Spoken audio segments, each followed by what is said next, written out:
Contents क्या है इसमें? तो ऑडिट प्लान के कंटेंट्स हैं NTE of RAP, NTE of FAP and other audit procedures. Sorry, इस सारे में प्लान्ड भी यूज़ करना है। NTE of planned RAP, NTE of planned FAP and other planned audit procedures required to be carried out so that the engagement complies with SAs. Then nature and extent of planning vary according to its size and complexity of auditing, past experience and expertise, and change in circumstances.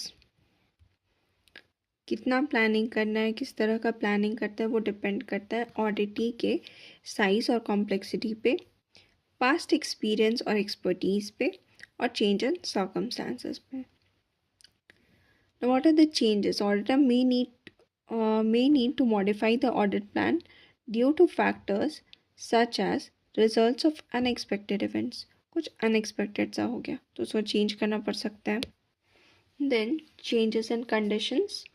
And third point is audit evidence obtained from results of audit procedures. Audit evidence obtained from results of audit procedures.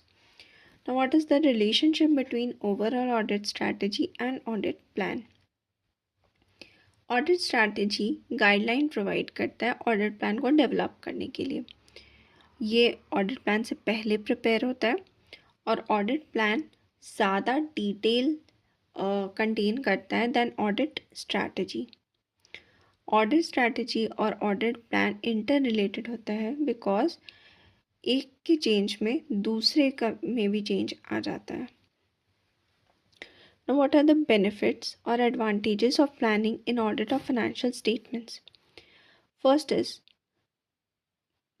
उसके पहले जो benefits पढ़े थे वो overall audit strategy के benefits थे। ये है benefits planning in audit of financial statements के। तो उसका फर्स्ट पॉइंट हो गया attention to important areas. Second is timely resolution of potential problems. Third is proper organization and management of audit engagement. Fourth is proper selection of engagement team. Fifth is direction and supervision of engagement team. Sixth is easy coordination in work done by auditors of components and experts. फिर से इसमें important areas pay attention दे सकते हैं, ये इसका benefits हुआ। Time two times का problems potential problems को रिजॉल्व कर सकते हैं। प्रॉपर ऑर्गेनाइजेशन और मैनेजमेंट